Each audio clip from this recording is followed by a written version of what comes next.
She brought her little girl on a blind date. But the millionaire's reaction changed everything. Janelle Brooks almost canceled the date the moment her babysitter texted, "I'm so sorry, something came up." Her thumb hovered over her phone as she stared at the message, standing in her tiny kitchen with the sound of cartoons playing softly in the living room. At 30, she'd already learned that being a single mother meant carefully choosing which disappointments to accept. The friends who stopped inviting her out, the men who went quiet the second she mentioned she had a child, the math of babysitter fees that often cost more than dinner itself. Tonight was supposed to be different, a simple blind date her friend had insisted on. Just to remind you, you're still a woman, not just a mom. Instead, it felt like the universe was confirming what she feared most, that her life and her heart took up too much space for anyone new.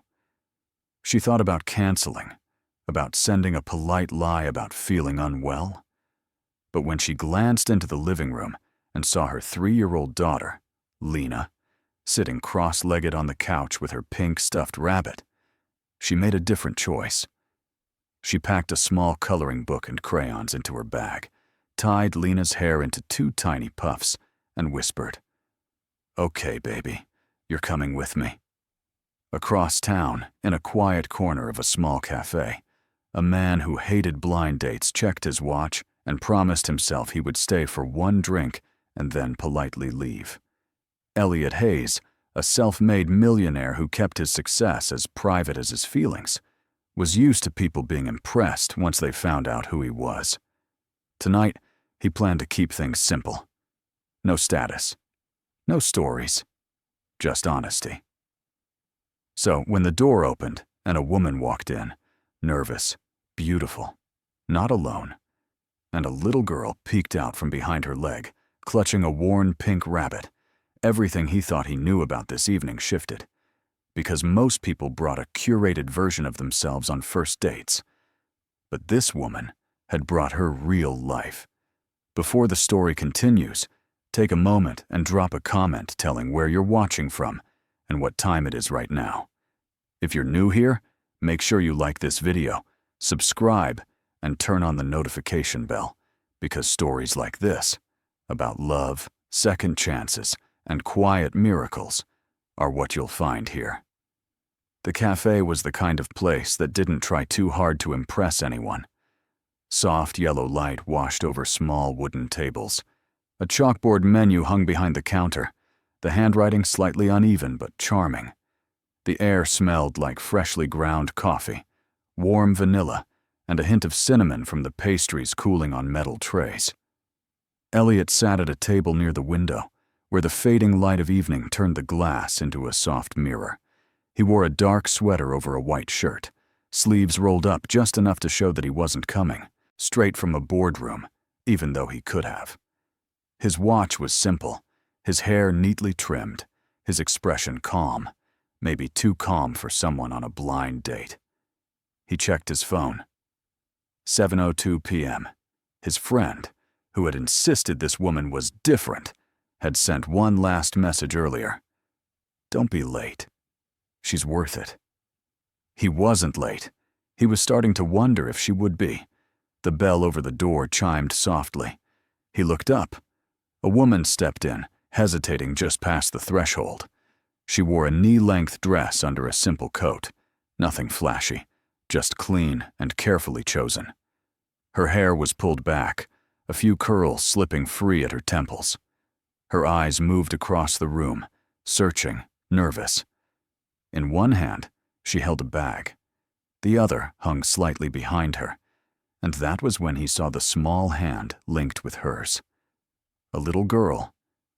Tiny, with 2 small puffs of hair, a pink stuffed rabbit pressed against her chest, and big, cautious eyes that took in every corner of the cafe. Elliot's body reacted before his thoughts did. He half rose from his chair, then stopped, caught between confusion and curiosity. The woman spotted him. Their eyes met. She gave a small, apologetic smile. He recognized that expression. It was the look of someone who had already prepared themselves to be a problem before they even spoke. She approached the table, Lena's grip tightening around her fingers. "I'm Janelle," she said, voice soft but steady. "You must be Elliot." He nodded. "Yes. Hi." She exhaled, then rushed into the words that had been waiting on her tongue since she left her apartment. "I'm so sorry," she said. "My babysitter canceled at the last minute. I didn't want to be disrespectful and stand you up, but I couldn't leave her alone. I understand if this is too much, or if you'd rather reschedule, or—" Her sentences tangled around each other, trying to make themselves smaller. The little girl peeked out from behind her leg, one wide eye visible, the pink rabbit's ear pressed against her cheek. Elliot didn't answer right away, not because he was upset, but because something in him knew that his reaction in the next few seconds would matter more than anything he said later. He could see the story she was already telling herself in the way she held her shoulders. This is an inconvenience. This is a mistake. This is where he leaves. Slowly, he crouched down to the child's level. "Hi," he said gently, voice shifting instinctively. "I'm Elliot." The little girl's fingers tightened on the rabbit. "What's your name?" She pressed her face briefly against Janelle's leg, then looked back at him. "Lena," she whispered. "Lena," he repeated softly, as if trying the name on. "That's a beautiful name." She shifted her weight from one small sneaker to the other. "Do you like hot chocolate, Lena?" he asked. She hesitated, then nodded. He smiled. "Me too. It's my favorite on cold evenings. Would it be okay if we got you some?" She glanced up at her mother, searching her face. Janelle's eyes were already shining, not with tears, just with the intensity of someone who had expected rejection and was watching something else unfold. "If that's okay with your mom," Elliot added quickly. Janelle swallowed. "It's okay," she said, her voice barely above a whisper. Elliot stood and pulled out one of the chairs. "Please," he said, looking at Janelle now. "Sit. Both of you." She hesitated only a second longer, then helped Lena climb into the chair beside her. Elliot signaled to the waiter and ordered. "One hot chocolate for Lena," he said, "with extra marshmallows if you have them. A small juice too, just in case. And we'll have—" He looked at Janelle. "What would you like?" "Just tea, please," she said. "Chamomile, if they have it." "And a black coffee for me," he finished. The waiter nodded and walked away. For a moment, the three of them sat there in a small triangle of silence. Janelle touched the edge of her napkin, folding it and unfolding it. "I really am sorry," she said. "I should have canceled. I didn't want to put you in this position. I know most people don't sign up for this." "This?" he asked gently. "Me," she clarified. "With her." Lena glanced between them, picking up on more than the words. Elliot leaned back slightly, studying Janelle's face. She was tired. Not in the dramatic, exhausted way people described after a long workday, but in the quiet way of someone who carried responsibility that never clocked out. There were faint shadows under her eyes, the kind that came from late nights and early mornings, but there was also a steadiness there, a kind of strength that didn't announce itself. "How old is she?" he asked. 3, Janelle said, glancing at her daughter with a softness that warmed her entire expression. "She'll tell you she's almost 4, if you ask." He smiled. "And are you almost 4, Lena?" She nodded solemnly. "Almost." The hot chocolate arrived in a small white mug, steam curling up in delicate ribbons. The waiter set it down carefully, followed by a tiny spoon, a small plate with 2 cookies, Janelle's tea, and Elliot's coffee. Lena's eyes widened at the marshmallows floating on top. "Careful," Janelle said. "It's hot. Blow first, okay?" Lena nodded, pursed her lips, and blue with intense concentration. Elliot watched the scene, feeling something unclench inside him. He'd sat through glossy dates at expensive restaurants, listening to rehearsed stories and careful laughter. None of those evenings had felt as real as this simple moment with a child blowing on her hot chocolate in a small cafe. He wrapped his hands around his cup. Most people, he said slowly, bring their best version of themselves on a first date. The safe version. The polished one. Janelle stared into her tea.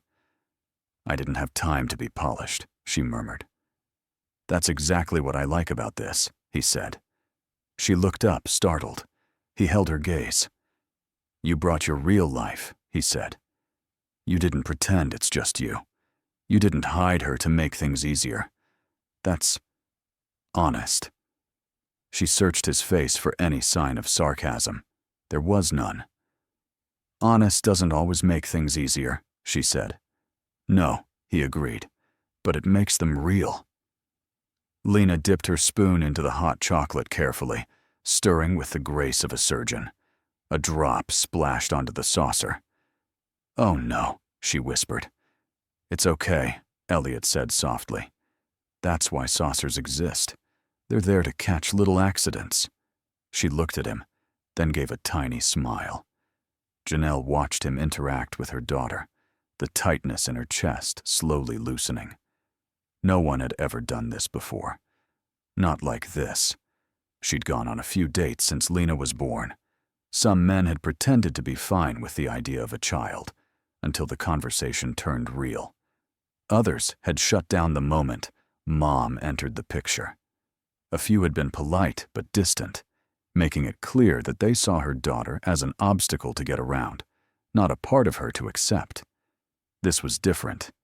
He wasn't talking over Lena or ignoring her. He wasn't performing for points. He was simply present. So, he said, turning back to Janelle with a small, genuine smile, tell me about you. Not just the mom side, the you side too.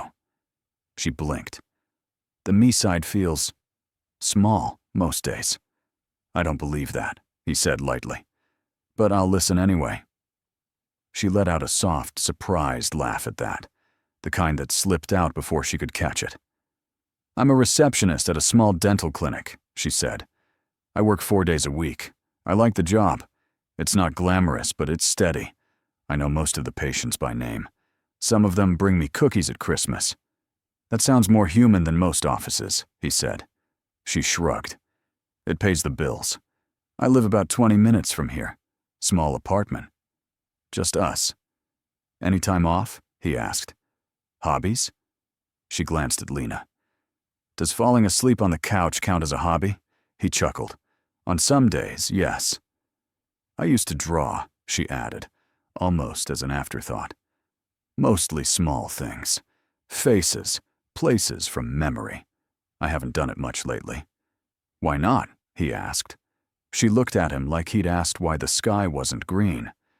Because there are dishes and laundry and lunches to pack, and a very determined little person who wants bedtime stories. There's not much extra after that. He nodded, understanding more than she expected. He could have told her about the companies, the meetings, the investments, the long days and longer nights that had built his bank account but hollowed other parts out. He could have mentioned the articles that listed his name next to the word millionaire, as if that was the most interesting thing about him. He didn't. Instead, he said, You must be very good at making something small feel like enough. She frowned slightly. What do you mean? The way you talk about your life, he said. It sounds intentional, not like you're waiting for another one to start. She thought about that, then shook her head slightly. Sometimes it feels like I'm just surviving the day. Sometimes, he said, surviving the day is more heroic than conquering a boardroom. He took a sip of his coffee. She watched him, curiosity now mixing with the nerves. And you? She asked. What do you do? He hesitated, just for a heartbeat. I own a few small companies, he said simply. Nothing dramatic. Mostly behind-the-scenes stuff. Like what? She pressed gently. Logistics. Software. Some property, he replied. I'm better at systems than I am at people. You seem all right at people so far, she said. That's because there aren't 20 of you in the room, he answered, a hint of humor in his tone. Lena carefully broke a cookie in half, crumbs scattering on the plate. She placed one half on Janelle's napkin and, after a tiny pause, stretched her hand across the table and placed the other half on Elliot's. He looked at the small piece of cookie. For me? He asked. She nodded. Thank you, he said, his voice softening. He took a small bite, as if it were the most important dessert he'd ever tasted. Janelle's eyes stung unexpectedly. She blinked quickly, pushing the feeling down. You okay? He asked quietly. She nodded, then decided he deserved the truth. I wasn't expecting. She searched for the right word. Kindness? He tilted his head. That's a low bar for a first date. It's an honest bar, she replied. Their eyes met and held. Something quiet shifted between them. This wasn't a man dazzled by her looks or trying to impress her with his life. This was someone who saw the entire table. Mother, child, plastic rabbit, spilled marshmallows, and didn't flinch. Most people brought masks to first dates. Without meaning to, she had brought her whole life. He didn't look away. Elliot watched Janelle relax one small degree at a time. The lines around her eyes softened. Her shoulders dropped just enough to show that, for the first time that day, she was not bracing for something to go wrong. Lena swung her legs gently under the chair, humming a tune only she could hear, entirely absorbed in the swirl of chocolate and marshmallows. So, Elliot said lightly, what's the story behind the rabbit? Lena's head popped up. She held the pink stuffed toy closer. Her name is Rosie. Rosie, he repeated. Has Rosie been on a lot of adventures? Lena nodded seriously. She goes to daycare and the park and the doctor, but she doesn't like the doctor. Most of us don't, he said. Does she like hot chocolate? Lena looked at the rabbit, then back at him. She can't drink. She's fluff. Right, he said gravely. Very important detail. Thank you. Janelle hid a smile behind her cup. You're good with kids, she said. I don't have much experience, he admitted, but I'm good with listening. It translates. Do you ever want children? She asked, then regretted the question as soon as it left her mouth. Sorry, that's probably too big for a first date. It's honest, he said. Let's keep that theme. He thought for a moment. I used to think no, he said. Not because I don't like them, but because my life felt loud and full already. A lot of movement, a lot of responsibility. I didn't think I had room to be anyone's father. I didn't want to do it badly. You're afraid of failing, she asked. I'm afraid of failing in ways that shape somebody else's whole life, he said quietly. She nodded slowly. That's fair. What about you? He asked. You already have a child. Did you always know you wanted to be a mom? She looked at Lena, who was now carefully lining up crumbs on her napkin, as if they were tiny soldiers. I always knew I liked taking care of people, she said. I didn't know it would look like this. I didn't plan on doing it alone. Her father? Elliot asked gently. Left before she was born, she said. The words simple, practiced. He said he wasn't ready. I believed him for a while. Then I realized he just wasn't willing. There was no bitterness in her tone, just a tired kind of truth. You deserved better, Elliot said. So did she, Janelle replied softly. Lena glanced up, catching the direction of her mother's voice, then went back to her crumbs. Being both parents, he said, must be a lot. It is, she said. But it's also Worth it. She's worth it. Her hand lifted to gently smooth the back of Lena's head, the motion automatic and full of tenderness. I worry, she admitted, about people seeing her as baggage, a complication, something to tolerate instead of someone to embrace. So I try not to put her in situations where she could feel that. He looked at her carefully. Is that why you almost canceled? She blinked. How did you know I almost canceled? It's in the way you keep apologizing for her being here, he said. You're saying sorry for something you clearly love with your whole life. That doesn't come from nowhere. She stared into her tea for a moment, then nodded once. I almost texted my friend, she confessed. Told her I couldn't make it. Pretended I was sick. I didn't want to be the woman who shows up with a child and makes everything complicated. And yet, you're here, he said. She looked at Lena again. I also didn't want to be the woman who hides her daughter, so someone will like her. There it was, the line she walked every day. He felt something like respect settle in his chest. I'm glad you chose this, he said. Are you? She asked. Really? Yes, he answered, without hesitation. Because now I know what my real choice is. She frowned slightly. What do you mean? Some men might have liked you and tolerated her, he said. I'm not interested in that kind of life. If I'm choosing you, I'm choosing the person you're holding hands with, too. Or I'm not choosing either of you. Her breath caught. It was too soon for promises, too early for declarations. But it wasn't too early for truth about how he thought. Lena finished her hot chocolate and looked up. Can we draw now? She asked. Janelle opened her bag and pulled out a small coloring book and a handful of crayons. We'll be quiet, she said quickly. You two can talk. She likes to sit with me while she colors. We won't bother you. You're not bothering me, Elliot said, and I'd like to see what she draws. Lena set the book on the table, tongue peeking out between her teeth as she focused on a blank page. What are you going to draw? He asked. A house, she said, with a sun and a tree and a mommy. No bunny? He asked. She thought. Bunny is inside. Fair, he said. He watched as she drew a square for the house, a triangle for the roof, a bright circle for the sun. Her lines were wobbly, determined. She pressed so hard the crayon wrapper began to tear. Janelle watched too, a small smile on her lips. Do you draw with her? He asked. Sometimes, she said. But lately she wants to do it herself, she added, mimicking her daughter's serious tone. Independent, he said. Stubborn, she corrected with affection, just like her father. Unfortunately.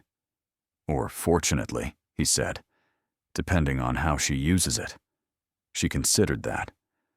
I hope she uses it better than he did. A comfortable silence settled for a moment as Lena filled the sun with yellow. Then Janelle asked the question that had been sitting at the edge of her mind since they sat down. Why did you agree? She said softly. To what? He asked. To this, she said. To stay. Most men in your position would have said they understand and then never called again. You could have walked away with a polite smile and a story for your friends about the crazy blind date who brought a child. He didn't answer right away. He looked at her, then at Lena, then back at his cooling coffee. I've spent a lot of years, he said slowly, surrounded by people who love the parts of my life that shine, the success, the comfort, the interesting investments. They like the version of me that fits into their idea of what success looks like. But it's all curated. Surface. He paused, searching for the right words. When I saw you walk in, he continued, with your real life holding your hand, and no way to hide it, I realized something. You weren't here to impress me. You were here in spite of how hard it was just to sit at this table. Her throat tightened. You brought your truth, he said. No edits. That's worth more to me than 1,000 polished conversations with people who only want to see what picture they can take with me. He didn't say money. He didn't say status. But the way he spoke hinted at those things, folded quietly into his story. Janelle studied his face differently now. His watch was simple, but not cheap. His sweater looked comfortable, but the fabric spoke of quality. His shoes were clean without being flashy. There was an ease in the way he carried himself that didn't come from arrogance, but from a life spent making big decisions. "You're not just a few small companies guy, are you?" she asked softly. He smiled, caught. "A few more than small," he admitted. "But I didn't want that to be the first thing you knew about me." "Why not?" she asked. "Most men like to lead with that." "Because then I never know what people see," he said simply. "The idea of me or the person sitting in front of them." "So," she said, a hint of playfulness creeping into her tone. "Which one am I sitting with now? The idea or the person?" "The person," he said. "The idea is too tired to come out tonight." She laughed again, the sound warmer this time. Lena lifted her drawing, breaking their gaze. "See?" she said, holding it up. They both leaned in. On the page, in bold, clumsy crayon lines, was a house with a crooked roof, a big yellow sun, a green tree, and 2 stick figures holding hands. "Is that you and Mommy?" Elliot asked. Lena shook her head. "That's Mommy. And that's you." She pointed decisively at the taller of the stick figures. Janelle froze for a second, then let out a breath she didn't know she was holding. Elliot looked at the tiny representation of himself, only a few lines in a circle, but there, on the paper, beside her mother. "Why am I there?" he asked gently. Lena shrugged in the honest way only children could. "Because you're sitting with us," he smiled, something in his chest tightening and softening all at once. "Well," he said, "I'm honored." He glanced at Janelle. She looked away quickly, pretending to fix a stray crayon. Most men ran from the picture. This child had put him in it without hesitation. As the evening stretched on, the cafe grew quieter. Customers left in 2s and 3s. The barista wiped down the counter, stacking clean cups. The music shifted to softer melodies, almost background to the hum of low conversation. Lena yawned, her jaw stretching wide. The rabbit slipping a little from her grasp. "Looks like someone's getting sleepy," Elliot said. Janelle checked the time on her phone. "We should go soon," she said. "Bedtime is sacred in our house. If we miss it, we all suffer." He smiled. "I've heard stories about that." She began to gather the crayons, sliding them back into a small pouch. Lena leaned against her, eyes half closed. Elliot signaled for the bill. When it arrived, Janelle instinctively reached for her bag. "I'll pay for ours," she said quickly. "You don't have to." "I invited you," he said. "Both of you. It's okay." "I know," she said. "But I don't want you to think—" He met her eyes. "I don't think you owe me anything for a cup of hot chocolate," he said gently. "Let me do this. It's not a transaction." She stopped, hand frozen on her wallet, then slowly withdrew it. "Thank you," she said. "You're welcome," he replied, and this time it felt balanced, not like the start of a debt. They stood. Janelle slipped Lena's small arms into her coat sleeves, fastening the buttons with practiced, quick fingers. "Say thank you," she reminded. "Thank you," Lena said sleepily to Elliot. "For hot chocolate." "You're welcome," he said. "Thank you for the drawing." She gave a tiny nod, then wrapped her arms around her rabbit again. They walked toward the door together. Outside, the air was cooler, brushing against their faces with a gentle, crisp touch. Streetlights cast small circles of light on the sidewalk. Cars rolled by in slow intervals. The world felt quieter here than in other parts of the city. "Where do you live?" he asked. "I can walk you to your car." We took the bus, she said. It's just 2 stops from here. We'll be okay. Let me walk you to the stop, at least, he said. She hesitated, then nodded. All right. They walked slowly, matching Lena's smaller steps. For a while, no one spoke. Then Janelle said, You know this doesn't have to be anything. I mean, the date, the possibility. If tonight was too much, or too strange, or not what you signed up for, I'll understand. Truly. I won't hold it against you if I never hear from you again.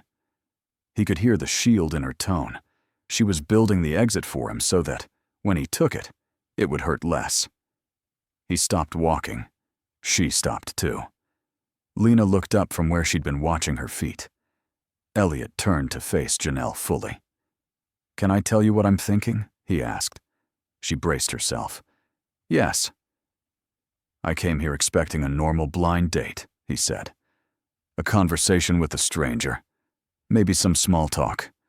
Maybe a second date if we liked each other enough. I didn't know what to expect, but I thought I knew the shape of the evening. He glanced at Lena. I was wrong, he said. Tonight was not what I expected. It was more. Her breath hitched. I'm not going to pretend I know where this is going, he continued. That would be unfair to both of us. But I know this much. I don't want a version of you that exists without her. If we see each other again, it has to be with the understanding that she's not a footnote. She's part of the headline.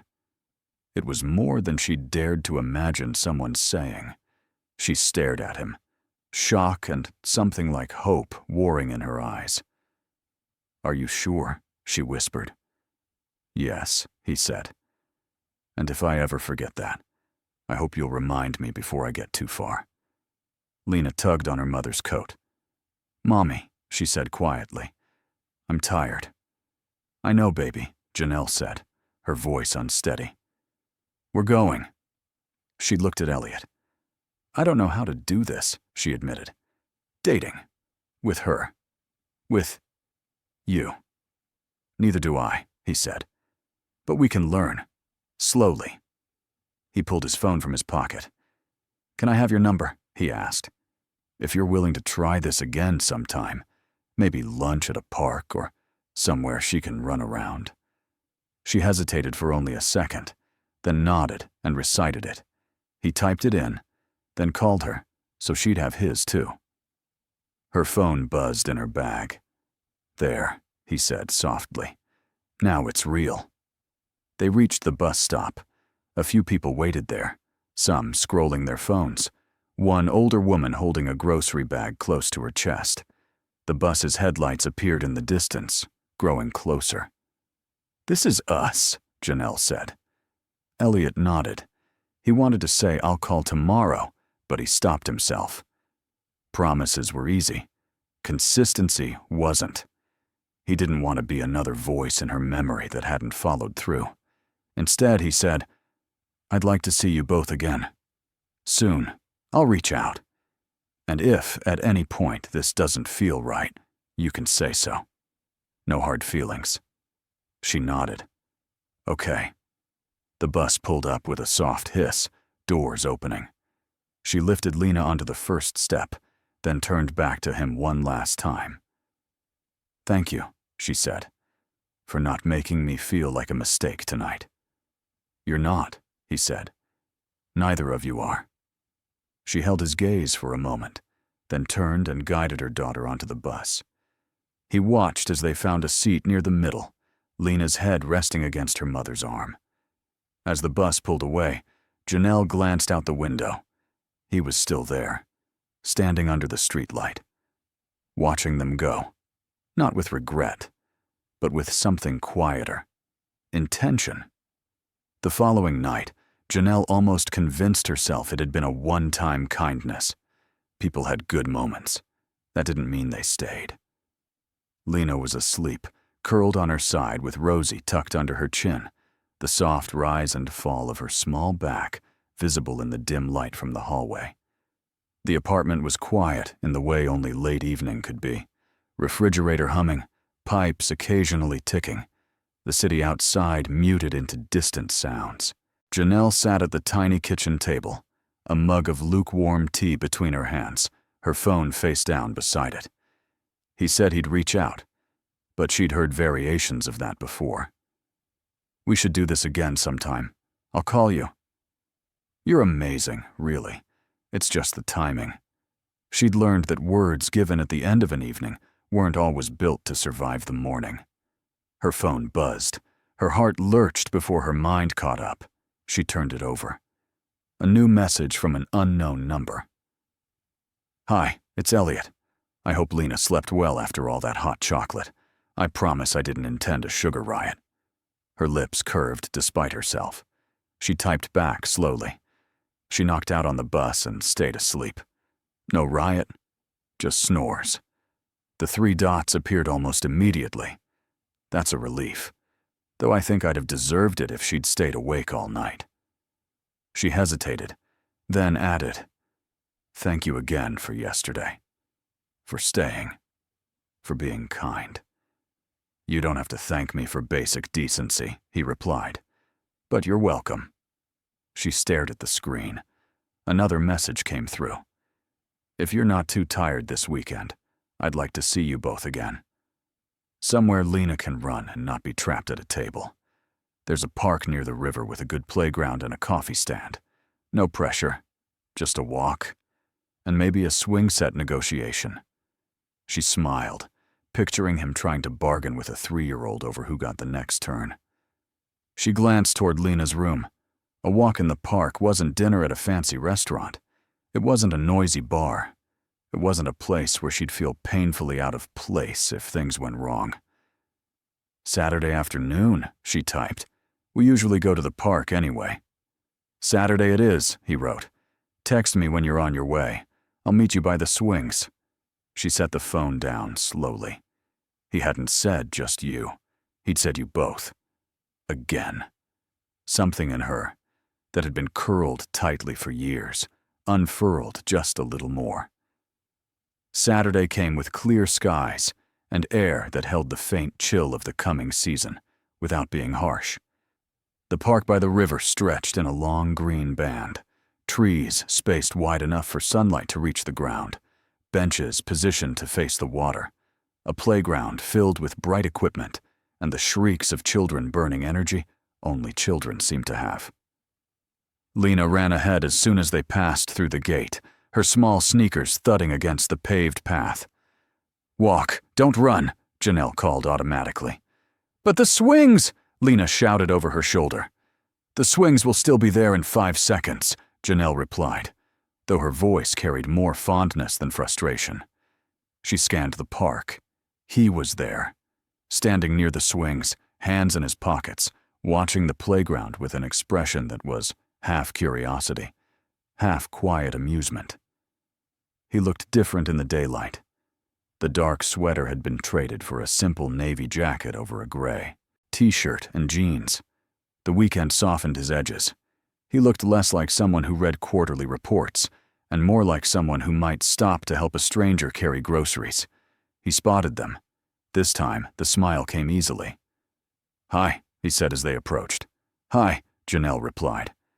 "Hi," Lena said, slightly out of breath. He crouched again, unconsciously going to her level first.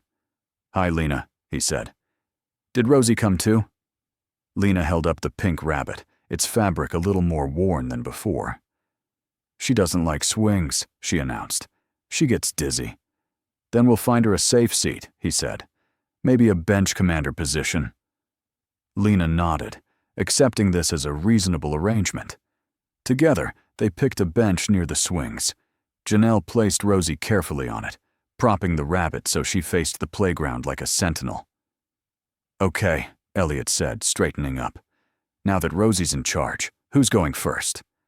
"Me," Lena said immediately, as if there had never been any other possibility. He looked at Janelle. "Permission?" She nodded. "Just don't push too high." "Got it," he said. Lena climbed onto the swing with surprising determination, little hands wrapping around the chains. Elliot stepped behind her, his hands light on the backs of the chains. "Ready?" he asked. "Yes," she said. He started the swing gently. Back, forward, back. Her laughter came in small bursts, soft at first, then brighter. "Higher," she called. "Your mom's going to fire me if I launch you into the sky," he said.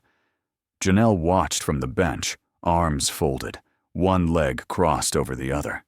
She wasn't nervous. Not really. She could see the way he watched Lena with care, attentive to every small grip and shift. But she was aware of how rare this was, watching someone else share the load of joy. Most days, it was just her. She memorized the moment anyway. "Have you always lived in this city?" he asked over Lena's laughter. "Yes," Janelle said. "Born here. Grew up a few neighborhoods over. Moved out when I was 22. Thought I'd see the world eventually. Then life shifted. You can still see it," he said, "just with a carry-on passenger." She smiled. "I don't think they let 3-year-olds sit still on 12-hour flights." "They barely let adults sit still," he agreed. "We'll start with short distances." "We."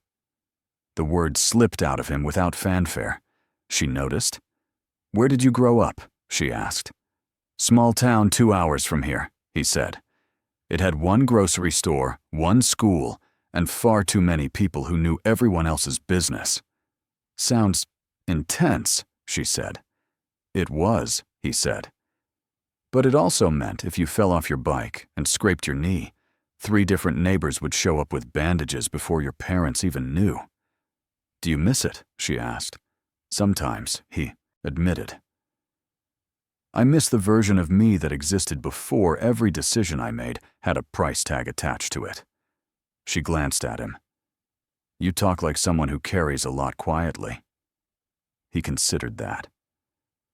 "I've made choices that changed other people's lives," he said. "Some for the better. Some not. When you have more resources, your mistakes get louder."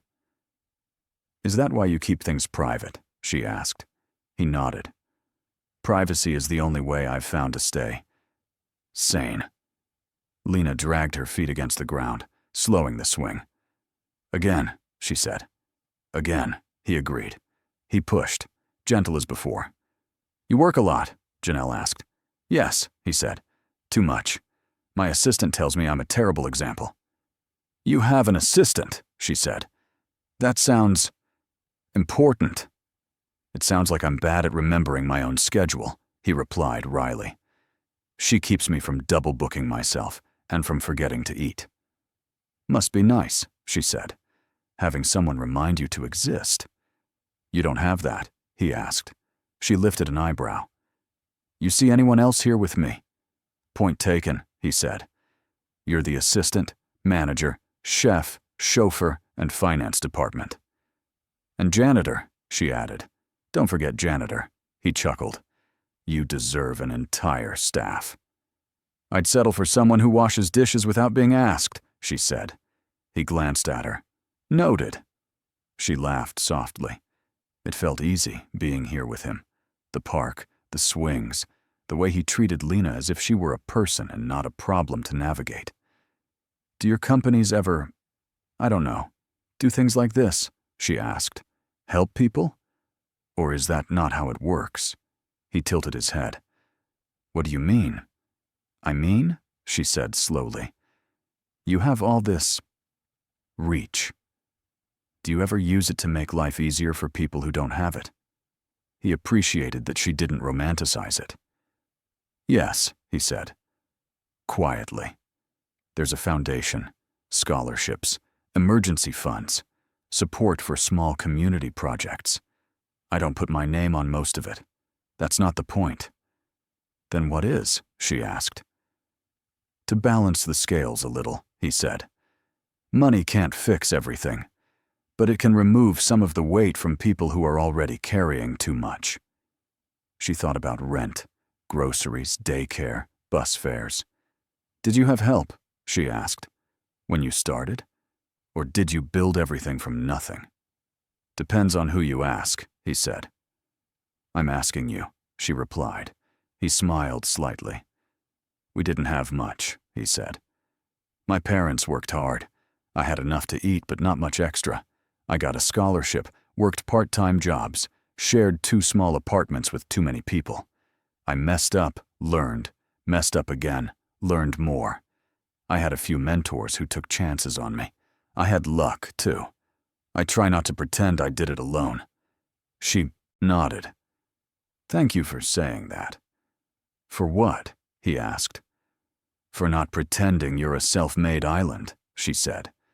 People like to rewrite their stories once they're comfortable. He pushed Lena a little higher, then slowed again. I don't want to raise my daughter to think asking for help makes her weak, Janelle added.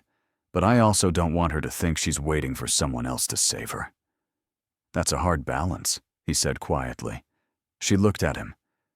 Do you see yourself as a savior, Elliot? No, he said. I see myself as a man who has tools other people don't. The question is how I use them. The answer mattered more to her than he knew. Later, the 3 of them sat on the grass near the river, a small blanket under them. Lena lay on her stomach coloring in another book, the rabbit beside her. The water moved lazily, catching the sunlight in broken lines. A soft breeze carried the smell of damp earth and distant food carts. Janelle leaned back on her hands, legs stretched out in front of her. I can't remember the last time I sat like this, she said. Outside, with nothing urgent to do. That's a problem, he said. That's life, she replied. Both can be true, he said. She turned her head toward him. Why aren't you at some important meeting right now? Maybe I am, he said. She rolled her eyes, but a small smile tugged at her lips. That line probably works better on women who don't show up with coloring books. I've never tried it before, he said. You're the only test subject. She shook her head, amused. His expression softened. I meant it, he added quietly. This feels important. Her smile faded into something more serious. Why? She asked. What do you see when you look at this? He was silent for a moment, choosing his words. I see a woman who's been doing the work of 2 people without applause, he said. I see a child who trusts easily, but watches everything. I see a life that has been more about surviving than about being seen. And I see the edges of something that could be more. Not because you're lacking now, but because you deserve ease as much as you've carried strain. She swallowed. That's a lot to read from one park outing, she said. Years of observing people in boardrooms, he said. Turns out the real studying happens in places like this. She looked down at her hands. I'm afraid, she admitted suddenly. Of me? He asked. Of this, she said. Of wanting something that could disappear. He nodded slowly. That's honest. She laughed weakly. You keep using that word like it's simple. It's not, he said. It's just rare. She pulled her knees up slightly, resting her arms on them. Can I be honest? He asked. She huffed a soft laugh. You keep asking. I think the answer is always yes. I don't know how to do this either, he said. I don't know how to date someone whose life is rightly centered around a child. I don't know how to be in a family that's already in motion. I don't know how to show up without accidentally overwhelming everything. You're not overwhelming us, she said quietly. Good, he said. But I might make mistakes. I will too, she replied. Then maybe, he said, we make sure we keep talking when we do. She looked at him, his face open in a way she hadn't seen on many men. She nodded. Okay. A group of teenagers passed by, laughing loudly. A dog barked in the distance. A cyclist rang their bell as they navigated around a cluster of kids chasing a soccer ball. Life moved around them. Lena sat up, holding her drawing. Look, she said. It's us. Again. They leaned in. This time, there were 3 figures. A taller one, a medium one, a small one, all holding hands. "Who's who?" Elliot asked. "That's Mommy," Lena said confidently, pointing at the middle figure. "That's me." She pointed at the smallest. "And that's you." He felt a strange pressure behind his eyes. "How did I get promoted from swing pusher to picture person?" he asked.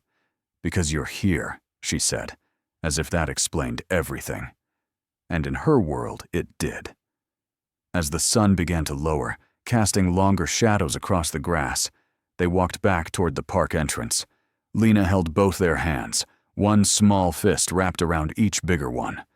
Janelle felt something she hadn't let herself feel in a long time. Not security. Not yet. Possibility. At the gate, they slowed. "Thank you," Janelle said, "for today, for making space for both of us." "Thank you for letting me in," he replied. "I know that's not easy." "Trust doesn't come cheap anymore," she said. "Not for me, not for her." "I don't expect it to," he said. "I'm willing to earn it slowly." She studied him. It would be so easy to fall too fast, to hand him more power than anyone should have over her peace. She wasn't going to do that, but she also wasn't going to punish him for the sins of everyone who had walked away. "Then we'll go slow," she said. "For her, for me, for you. For all of us," he agreed. Lena tugged on their hands again.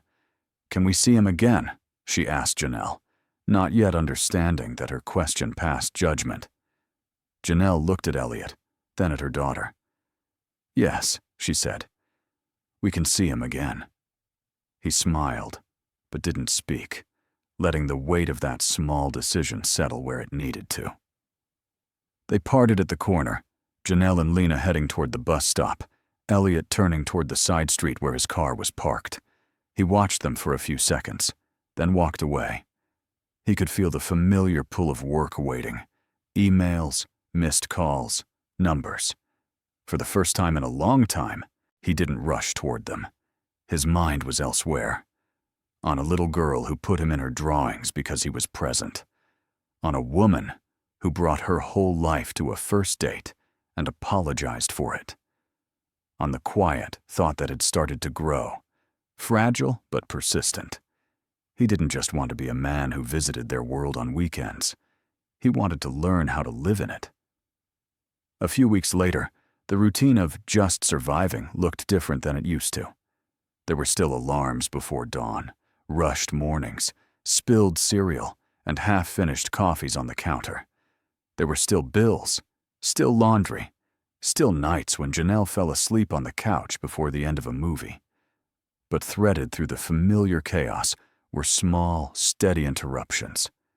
A message on Tuesdays. "How's Lena's week going? Any new masterpieces I should know about?" A call on Thursday evenings. "Do you have everything you need for the weekend? If not, I'm near a store." Short visits to the park, walks where Lena picked dandelions and handed them out like treasure. Quiet conversations that slipped deeper each time. Elliot didn't try to take over. He didn't show up with grand gestures or dramatic surprises. He didn't bring expensive gifts for Lena or push himself into spaces that weren't his yet. Instead, he learned their rhythm. When to speak. When to listen. When to simply be there. One Wednesday afternoon, as gray clouds sat low over the city, he texted, "I'm in your area for a meeting. Do you and Lena need a ride home from daycare and work? No pressure, just offering." Janelle stared at the message. She pictured the bus stop, the fading light, the trek from daycare to home, Lena's small hand heavy in hers by the second block. She bit her lip. "Is it on your way?" she typed. "I'll make it on my way," he replied, "if you're comfortable with that." She took a breath. "Okay, we finish at 5:30. Daycare is across from the clinic. We'll wait outside." "I'll be there," he wrote. At 5:30, she stepped out of the clinic, her work smile fading into her real one as she saw Lena barreling toward her from the daycare door. "Mommy!" Lena yelled, barreling into her legs. "Hi, baby," Janelle said, scooping her up. "Did you have fun?" "We painted," Lena said proudly. "I made a dinosaur. He was green. He had big teeth." "Scary," Janelle said, kissing her forehead. "We'll put him on the fridge." She set Lena down and straightened her coat. A dark car pulled up to the curb. Not flashy, just clean and quiet. The passenger window lowered. "Hi," Elliot said from the driver's seat. "Need a lift?" "Hi," Janelle replied, a small smile tugging at her lips. "Apparently we do." He got out and opened the back door. "Princess seat ready," he said. Lena peered inside. "Do you have snacks?" "Negotiating already?" he asked, amused. "Let's start with hello and how are you, and we'll discuss snacks later." She rolled her eyes in the exact way only a small child imitating adults could. He helped her into the booster seat he'd installed. Janelle blinked. "You bought a booster?" "I didn't think you'd enjoy her sitting on the floor," he said lightly. "You didn't have to do that," she said quietly. "I didn't have to ask if you needed a ride either," he replied. "But I wanted to." She didn't argue. Once they were all in, the car pulled away from the curb. The city looked different from the back seat of a car than it did from a bus window. The stops were smoother. The noise was softer. The feeling of always being rushed by other people's schedules loosened slightly. "Long day?" he asked. "Long week," she admitted. "One patient didn't show. Another yelled because I couldn't get them in earlier. The phone wouldn't stop ringing. The coffee machine broke for an hour." "Normal things," she added quickly. "Nothing dramatic, just a lot." "Everything feels heavier when you're the only one holding it," he said. She glanced at him. "You say that like you know." He kept his eyes on the road. "I've carried a lot of weight that I didn't let anyone see. Different kinds, but still weight. I know what it's like to feel like if you put even one thing down, everything else will fall apart."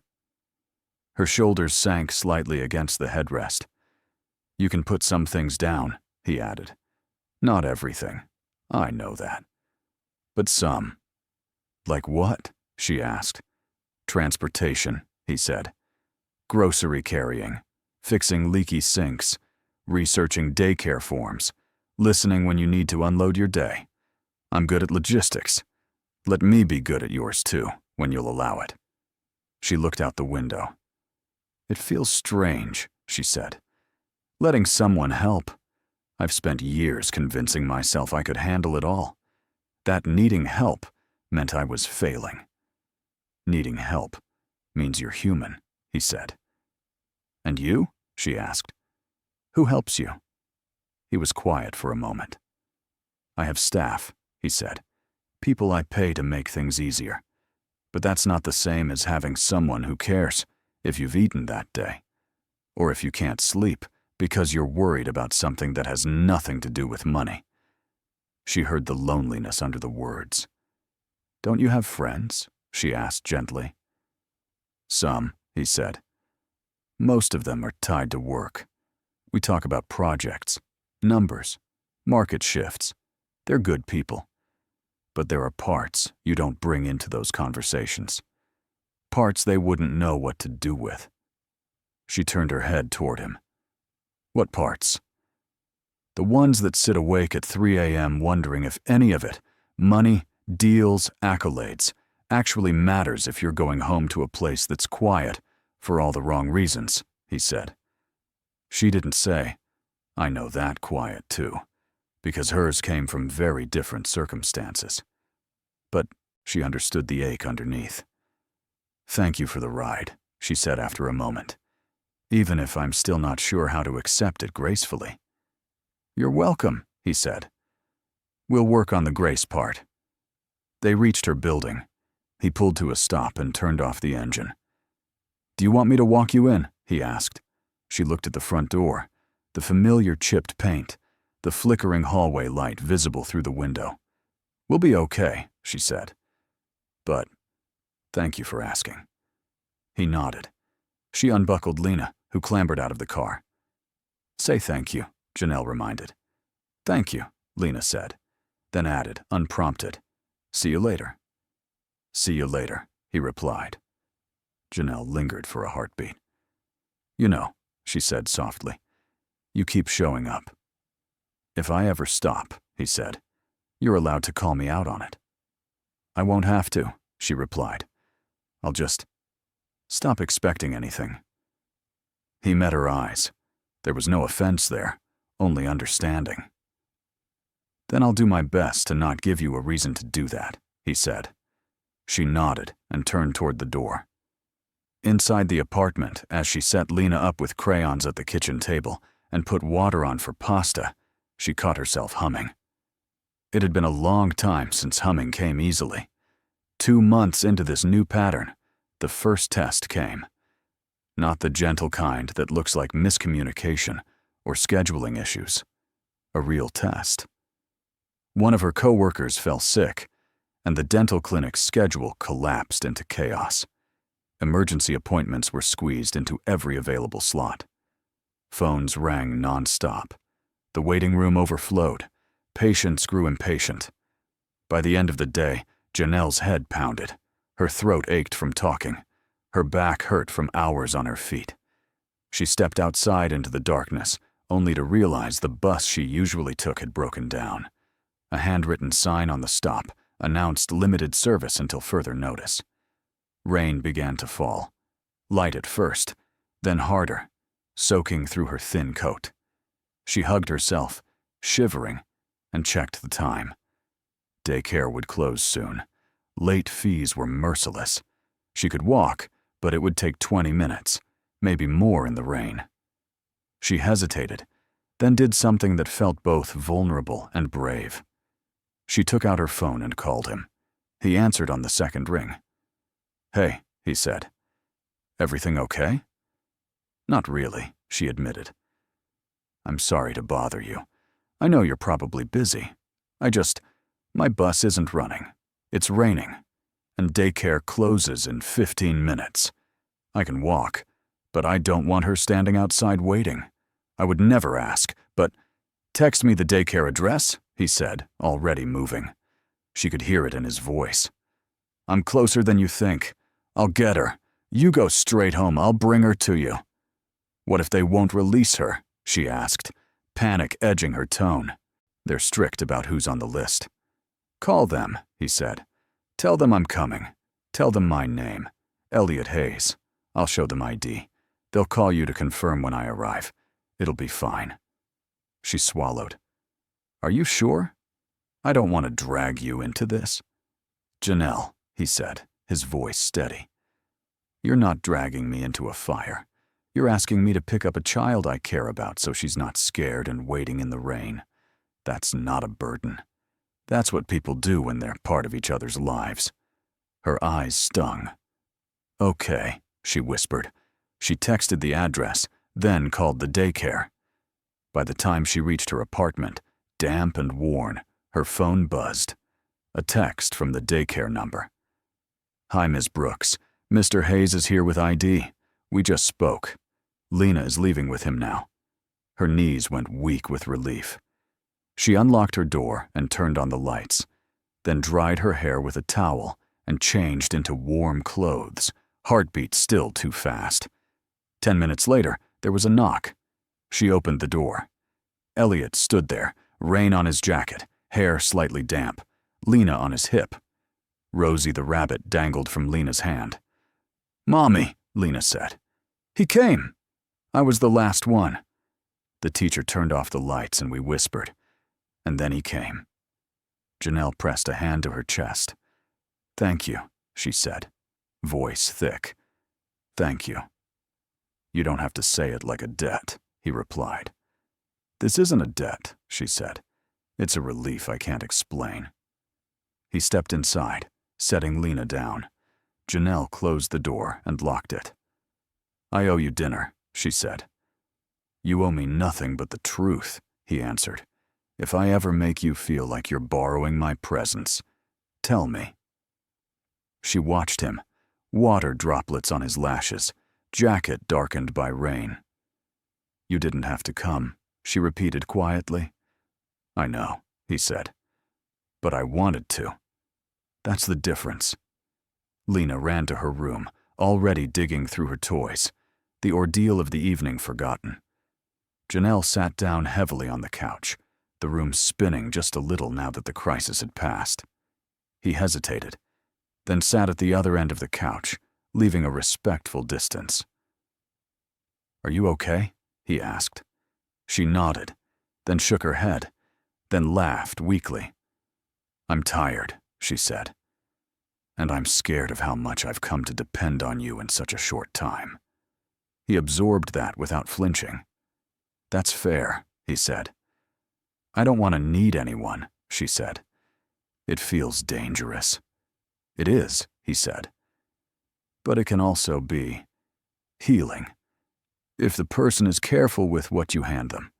She looked at him. "Are you careful, Elliot?" "Yes," he said simply. "Not perfect, but careful, especially with you, with her." She closed her eyes for a moment. "I keep waiting for you to realize this is too much," she confessed. "The daycare runs, the long days, the small apartment, the budgets, the exhaustion." He leaned forward slightly. "I've seen the big version of life," he said. "Fancy trips, expensive dinners, huge houses. None of it feels as real as picking up a child from daycare because her mother's bus broke down." She opened her eyes. "I didn't fall in love with comfort," he added quietly. "I fell in love with effort. With people who try again and again, even when no one is clapping." The words hung in the air between them. "I fell in love." He hadn't said with whom, not yet, but something in her heart heard the direction. "It's too soon," she said, half to herself. "To label anything?" he asked. "To trust this," she answered. "Then don't label it yet," he said. "Just let it exist. See if it keeps showing up." She considered that. In the hallway, Lena sang something off-key, one of the songs from daycare. "I'm scared," Janelle repeated. "Me too," he admitted, "for different reasons. But we can be scared together." She let out a long breath. "Okay," she said. "Together." Weeks turned into months. What started as blind date grace turned into a pattern.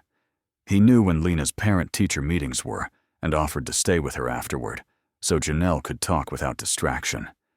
He learned which nights were best for calling and which ones usually ended in early collapses on the couch. He came to the park, to small weekend adventures, to simple moments that didn't require money to matter. He never rushed her. He never asked for more than she was ready to give. One evening, as they sat at her kitchen table eating takeout Chinese food, Lena asleep in her room, Janelle put down her chopsticks and looked at him carefully. "Can I ask you something a little scary?" she said. "Seems we're collecting those," he replied. "Go ahead." "What do you want?" she asked. "Not today. Not just next week. With us. With me. With your life." He wiped his mouth with a napkin, buying a moment to think. "I want," he said slowly, "to build something that doesn't feel empty when I walk into it. I want to come home to a place where the noise means life, not stress. I want people who know me beyond my calendar. I want to love and be loved in a way that isn't conditional on how impressive I look on paper." She held his gaze. "And us?" she asked quietly. He didn't look away. "I want a future that includes both of you," he said. The words weren't dramatic. They were honest. Her heartbeat picked up. "Elliot," she whispered, "this is my whole life. She is my whole life." "I know," he said. "If we move forward," she said, choosing every word with care, "you won't just be dating me. You will be stepping into her world, her routines, her holidays, her nightmares, her doctor's appointments, her tears, her joy, her questions. There is no version of me that exists, separate from her. "I don't want that version," he said. "I want the one sitting in front of me, whose whole life is holding crayons in the next room." Tears pricked at her eyes. "I'm not rich," she said. "I don't have a degree. I don't have a glamorous job. I don't have a big house. I don't have anything people usually expect to stand next to someone like you." He leaned forward. "You have something that doesn't show up on balance sheets," he said. "You have resilience. You have loyalty. You have courage. You have a heart big enough to hold a child and still make room for someone new, even when it scares you. If anyone thinks those things are less valuable than a big house, they don't understand wealth." Her throat tightened. He saw it and softened his voice even more. "I'm not here to rescue you," he said. "You're not broken. You've been carrying too much alone, but you're not broken. I'm here because I see something I want to build my life around, not just visit when it's convenient." A tear slipped down her cheek. She brushed it away, almost annoyed with herself. "You always say the right thing," she murmured. "No," he said. "Sometimes I will say the wrong thing. I probably have already, and you were kind enough not to point it out. But I promise you this. If I hurt you, it will not be because I decided you are too much. It will be because I am still learning, and I will want to fix it." She nodded slowly. "Can I be honest?" she asked again. "Always," he said. "I think I'm starting to love you," she whispered. Silence. He swallowed, eyes brightening in a way she hadn't seen. "I've been trying not to say it first," he admitted, "because I didn't want you to feel pressure. But yes, me too." Her laugh came out choked. "This doesn't feel like any love story I imagined," she said. "What did you imagine?" he asked. "Something smooth," she said. "Two people with free evenings, glossy dates, no worries about who was watching the clock. I didn't imagine love with laundry piles and daycare fees, and small hands pulling at my shirt while I tried to have serious conversations." He smiled softly.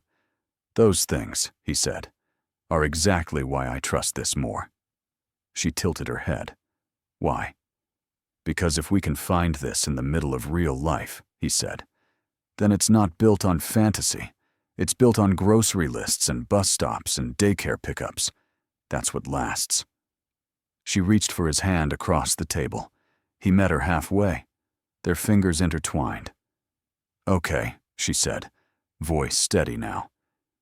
"Then let's build something that lasts." He squeezed her hand. "Together," he said. 3 months into their relationship, the wall between Elliot's private life and his professional world finally cracked. It started with an invitation, not a casual one, not a park visit or a quiet dinner. A formal one, printed on thick cardstock with embossed lettering, delivered to his office by courier. Elliot sat at his desk, staring at the card in his hand. His assistant, Marissa, stood in the doorway with a knowing look. She was in her late 40s, sharp as glass, and had been with him long enough to read his silences. "You're going, obviously," she said. "Obviously," he replied. "Are you bringing someone?" He looked up. "Why do you ask like you already know the answer?" She smiled. "Because you've been leaving the office before 8 p.m. for the first time in 6 years. Because you've been distracted in meetings, in a good way. And because you just spent 5 minutes staring at an RSVP card like it was a contract negotiation." He set the card down. "I'm thinking about it." "Thinking about bringing her?" Marissa asked. "Thinking about what it means if I do," he said. She crossed her arms. "It means you stop hiding the most important part of your life from the people who think they know you." He rubbed his jaw. "It also means dragging her and her daughter into a room full of people who will judge them before they say a single word." "They'll judge her no matter what," Marissa said. "The question is whether you'll be standing beside her when they do." He looked at the invitation again. She was right. That evening, Elliot sat across from Janelle at her small kitchen table. Lena was in the living room, building a tower out of blocks, with the kind of intense focus only children possessed. The television played cartoons softly in the background. The apartment smelled like the spaghetti Janelle had made for dinner. Simple, warm, real. "So," he said, sliding the invitation across the table. "I have something to ask you." She picked it up, reading the elegant script. Her eyebrows lifted. "This is fancy." "It's annual," he said. "A fundraiser. I usually go alone. Shake hands. Write a check. Leave early."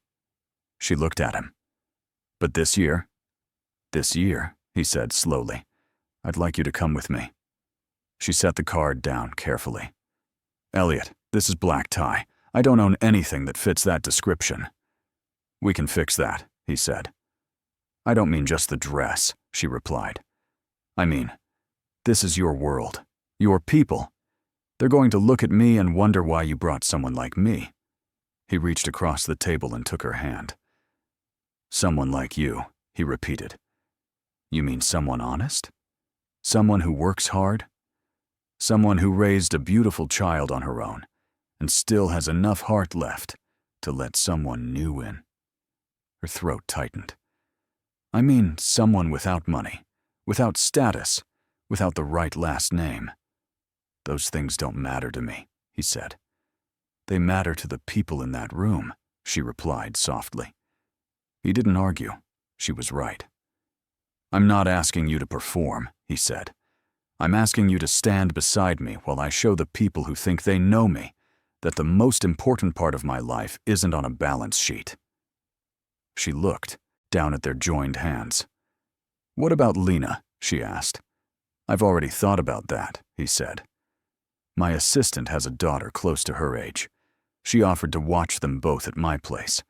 They'll have snacks, movies, a safe space. Lena won't even notice we're gone." Janelle hesitated. "I'm scared," she admitted. "Of what?" he asked gently. "Of embarrassing you," she said. "Of saying the wrong thing. Of not fitting. Of them looking at me like I'm less." He squeezed her hand. "If anyone makes you feel that way, we leave. Together. I'm not asking you to endure cruelty for my career. I'm asking you to let me show you off to people who've never seen me this happy." She met his eyes. In them, she saw no pressure, no expectation, just an invitation. "Okay," she whispered. "I'll go." His face softened with relief. "Thank you." The week leading up to the gala passed in a blur of nerves and preparation. Elliot insisted on taking Janelle shopping, though she resisted at first. "I can find something affordable," she'd said. "I know you can," he'd replied. "But I'm the one dragging you into a room full of people who judge based on appearances. Let me make sure you feel confident, not anxious." They went to a boutique that smelled like lavender and had soft lighting that made everything look more expensive than it was. The woman who helped them was kind, not condescending, and worked with Janelle to find something that felt like her, not a costume. She settled on a deep emerald dress, simple in cut, but elegant in the way it moved. It wasn't flashy. It didn't scream wealth, but it made her feel beautiful in a way she hadn't felt in years. Elliot watched her step out of the dressing room and went still. "What?" she asked, suddenly self-conscious. "Nothing," he said quietly. You look like yourself, only more." She smiled despite her nerves. "More what?" "More seen," he said. The night of the gala arrived with cold air and clear skies. Elliot picked up Janelle and Lena from their apartment. Lena was thrilled to be going to Mr. Elliot's big house to watch movies with another little girl. She clutched Rosie and chattered the entire car ride about what snacks she hoped would be there. When they arrived at Elliot's home, Janelle's breath caught. It wasn't a mansion in the ostentatious sense, but it was large, modern, surrounded by tall trees and soft landscaping. Warm light glowed from inside. Marissa's daughter, Sophie, was already there with her mother. She was 5, bubbly, and immediately took Lena by the hand to show her the movie room. Marissa gave Janelle a reassuring smile. "They'll be fine. I've got snacks, blankets, and a list of parent-approved films. You two go. Have fun. Or survive. Whichever feels more accurate." Janelle laughed nervously. "Survive sounds right." "You'll do great," Marissa said. "And if anyone's rude, Elliot will handle it. Trust me. I've seen him in boardrooms. He doesn't lose." The gala was held in a grand hotel ballroom downtown. Chandeliers hung from vaulted ceilings, casting golden light over tables draped in white linen. A live orchestra played near the stage. People moved in clusters, men in tuxedos, women in gowns that shimmered with every step. Elliot stepped out of the car first, then extended his hand to Janelle. She took it, her palm slightly damp with nerves. As they walked toward the entrance, cameras flashed. Not paparazzi exactly, but event photographers capturing the evening. Inside, the noise was a low hum of conversation, clinking glasses, polite laughter. Elliot kept his hand at the small of her back, a steady presence. Within minutes, people began to notice him. A man in his 60s approached with a broad smile. "Elliot, good to see you. Wasn't sure you'd make it this year." "Richard," Elliot said, shaking his hand. "Wouldn't miss it." Richard's eyes shifted to Janelle. "And who's this?" "This is Janelle Brooks," Elliot said smoothly. "Janelle, this is Richard Hale. He runs the foundation hosting tonight's event." Janelle extended her hand. "It's nice to meet you." Richard shook it, his gaze assessing but polite. "Pleasure. Are you in finance as well?" "No," she said. "I work at a dental clinic, reception and administration." There was a beat of silence, not long, just enough to feel the shift. "Ah," Richard said, smile still in place. "That's grounded work. Important."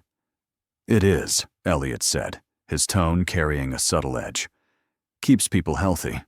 Can't underestimate that." Richard nodded, then excused himself to greet another guest.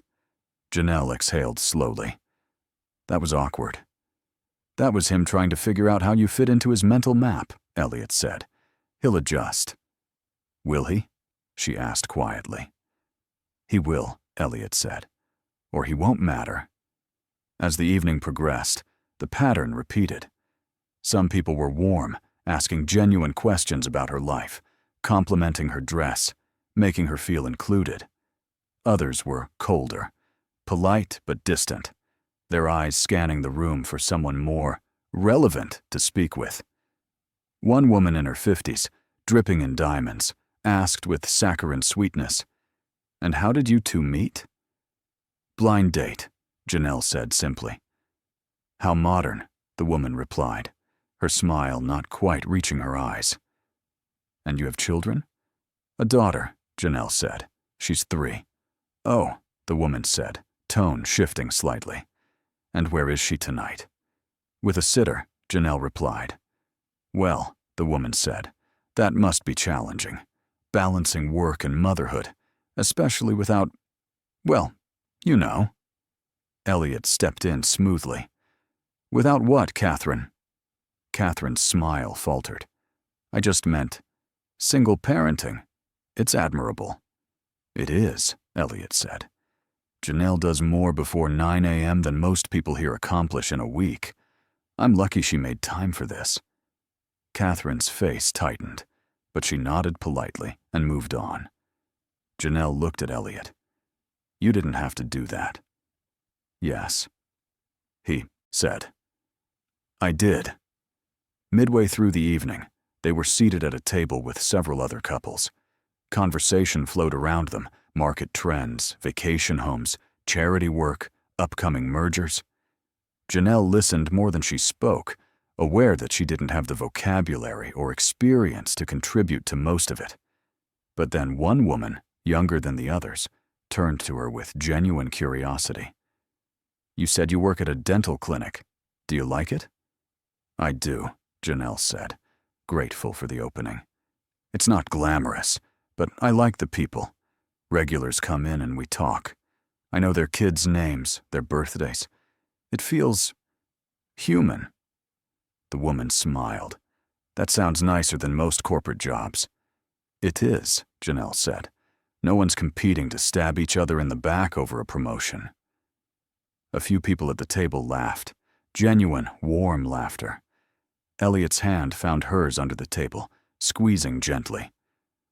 Later, during a quiet moment near the balcony doors, Janelle stepped outside for air. Elliot followed. The city spread out below them, lights twinkling in the cold night. You okay? He asked. She nodded. I think so. It's just a lot. I know, he said. Some of them looked at me like I was a curiosity, she said. Like they couldn't figure out why you'd bring someone like me. Let them wonder, he said. Their confusion doesn't define you.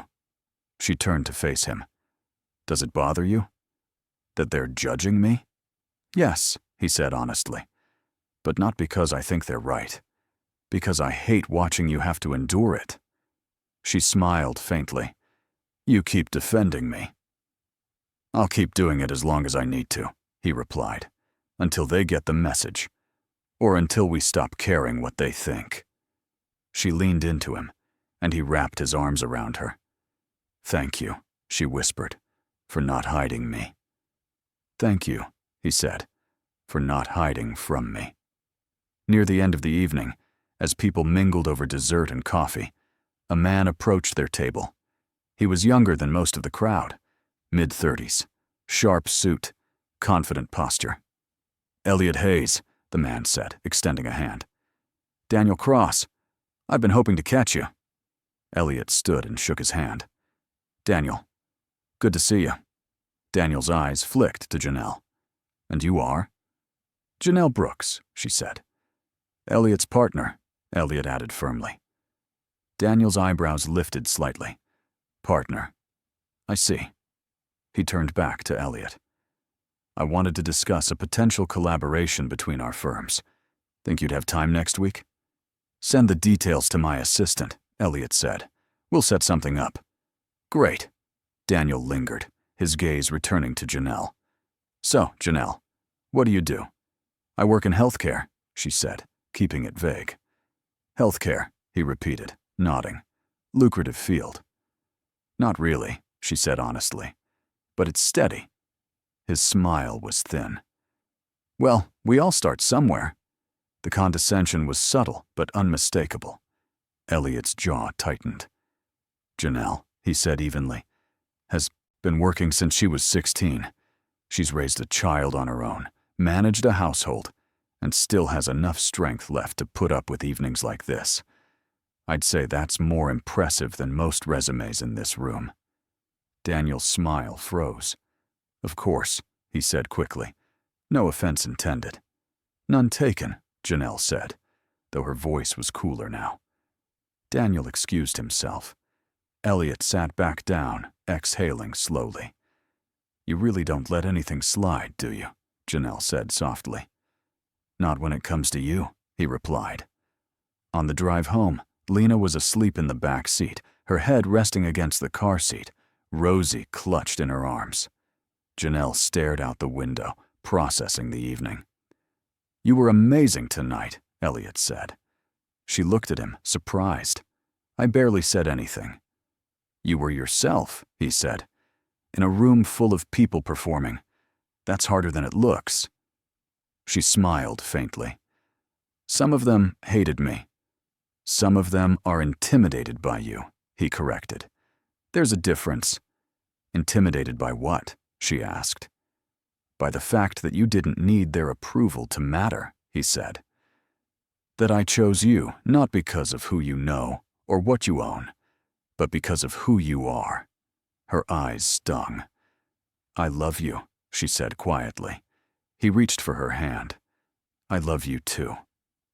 3 months into their relationship, the wall between Elliot's private life and his professional world finally cracked. It started with an invitation. Not a casual one, not a park visit or a quiet dinner. A formal one, printed on thick cardstock with embossed lettering, delivered to his office by courier.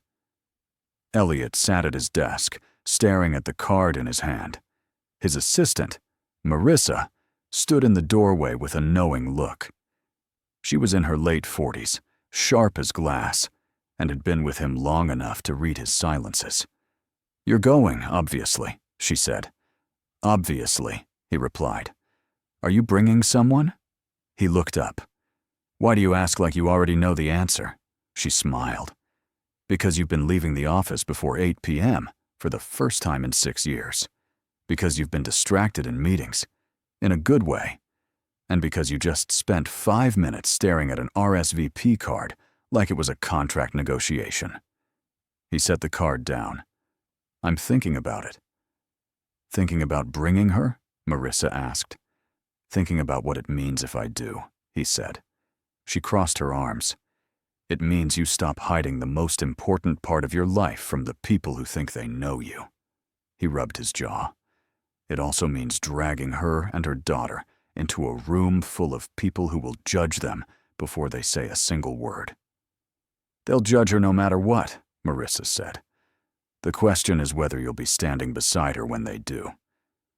He looked at the invitation again. She was right. That evening, Elliot sat across from Janelle at her small kitchen table. Lena was in the living room, building a tower out of blocks with the kind of intense focus only children possessed. The television played cartoons softly in the background. The apartment smelled like the spaghetti Janelle had made for dinner. Simple, warm, real. "So," he said, sliding the invitation across the table. "I have something to ask you." She picked it up, reading the elegant script, her eyebrows lifted. "This is fancy." "It's annual," he said. "A fundraiser. I usually go alone, shake hands, write a check, leave early." She looked at him. "But this year?" "This year," he said slowly, "I'd like you to come with me." She set the card down carefully. "Elliot, this is black tie. I don't own anything that fits that description." "We can fix that," he said. "I don't mean just the dress," she replied. "I mean, this is your world, your people. They're going to look at me and wonder why you brought someone like me." He reached across the table and took her hand. "Someone like you," he repeated. "You mean someone honest? Someone who works hard? Someone who raised a beautiful child on her own and still has enough heart left to let someone new in?" Her throat tightened. "I mean someone without money, without status, without the right last name. Those things don't matter to me," he said. "They matter to the people in that room," she replied softly. He didn't argue. She was right. "I'm not asking you to perform," he said. "I'm asking you to stand beside me while I show the people who think they know me that the most important part of my life isn't on a balance sheet." She looked down at their joined hands. "What about Lena?" she asked. "I've already thought about that," he said. "My assistant has a daughter close to her age. She offered to watch them both at my place. They'll have snacks, movies, a safe space. Lena won't even notice we're gone." Janelle hesitated. "I'm scared," she admitted. "Of what?" he asked gently. "Of embarrassing you," she said. "Of saying the wrong thing. Of not fitting. Of them looking at me like I'm less." He squeezed her hand. "If anyone makes you feel that way, we leave. Together. I'm not asking you to endure cruelty for my career. I'm asking you to let me show you off to people who've never seen me this happy." She met his eyes. In them, she saw no pressure, no expectation, just an invitation. "Okay," she whispered. "I'll go." His face softened with relief. "Thank you." The week leading up to the gala passed in a blur of nerves and preparation. Elliot insisted on taking Janelle shopping, though she resisted at first. "I can find something affordable," she'd said. I know you can, he'd replied. But I'm the one dragging you into a room full of people who judge based on appearances. Let me make sure you feel confident, not anxious. They went to a boutique that smelled like lavender and had soft lighting that made everything look more expensive than it was. The woman who helped them was kind, not condescending, and worked with Janelle to find something that felt like her, not a costume. She settled on a deep emerald dress, simple in cut but elegant in the way it moved. It wasn't flashy. It didn't scream wealth. But it made her feel beautiful in a way she hadn't felt in years. Elliot watched her step out of the dressing room and went still. "What?" she asked, suddenly self-conscious. "Nothing," he said quietly. You look like yourself. Only more." She smiled despite her nerves. "More what?" "More seen," he said. The night of the gala arrived with cold air and clear skies. Elliot picked up Janelle and Lena from their apartment. Lena was thrilled to be going to Mr. Elliot's big house to watch movies with another little girl. She clutched Rosie and chattered the entire car ride about what snacks she hoped would be there. When they arrived at Elliot's home, Janelle's breath caught. It wasn't a mansion in the ostentatious sense, but it was large, modern, surrounded by tall trees and soft landscaping. Warm light glowed from inside. Marissa's daughter, Sophie, was already there with her mother. She was 5, bubbly, and immediately took Lena by the hand to show her the movie room. Marissa gave Janelle a reassuring smile. "They'll be fine. I've got snacks, blankets, and a list of parent-approved films. You two go. Have fun. Or survive, whichever feels more accurate." Janelle laughed nervously. "Survive sounds right." "You'll do great," Marissa said. "And if anyone's rude, Elliot will handle it. Trust me, I've seen him in boardrooms. He doesn't lose." The gala was held in a grand hotel ballroom downtown. Chandeliers hung from vaulted ceilings, casting golden light over tables draped in white linen. A live orchestra played near the stage. People moved in clusters, men in tuxedos, women in gowns that shimmered with every step. Elliot stepped out of the car first, then extended his hand to Janelle. She took it, her palm slightly damp with nerves. As they walked toward the entrance, cameras flashed. Not paparazzi exactly, but event photographers capturing the evening. Inside, the noise was a low hum of conversation, clinking glasses, polite laughter. Elliot kept his hand at the small of her back, a steady presence. Within minutes, people began to notice him. A man in his 60s approached with a broad smile. "Elliot, good to see you. Wasn't sure you'd make it this year." "Richard," Elliot said, shaking his hand. "Wouldn't miss it." Richard's eyes shifted to Janelle. "And who's this?" "This is Janelle Brooks," Elliot said smoothly. "Janelle, this is Richard Hale. He runs the foundation hosting tonight's event." Janelle extended her hand. "It's nice to meet you." Richard shook it, his gaze assessing but polite. "Pleasure. Are you in finance as well?" "No," she said. "I work at a dental clinic, reception and administration." There was a beat of silence, not long, just enough to feel the shift. "Ah," Richard said, smile still in place. "That's grounded work. Important." "It is," Elliot said, his tone carrying a subtle edge. "Keeps people healthy. Can't underestimate that." Richard nodded, then excused himself to greet another guest. Janelle exhaled slowly. "That was awkward." "That was him trying to figure out how you fit into his mental map," Elliot said. "He'll adjust." "Will he?" she asked quietly. "He will," Elliot said. "Or he won't matter." As the evening progressed, the pattern repeated. Some people were warm, asking genuine questions about her life, complimenting her dress, making her feel included.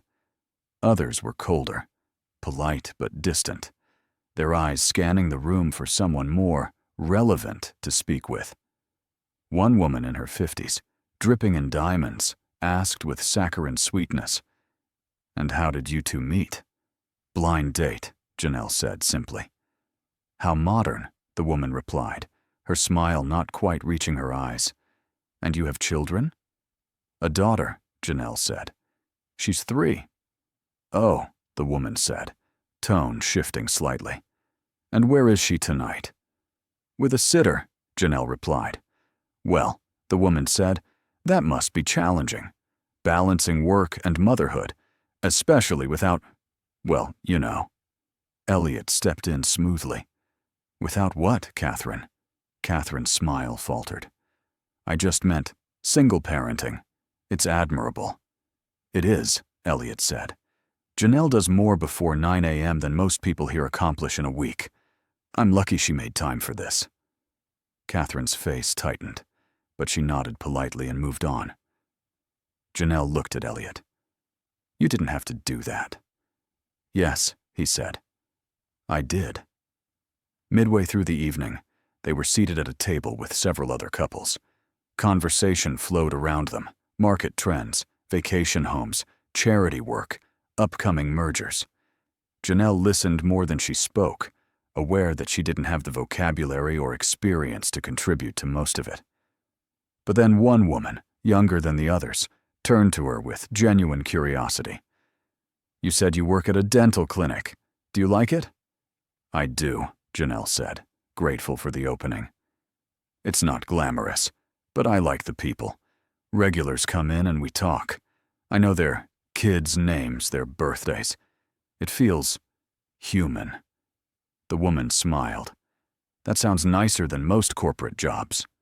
"It is," Janelle said.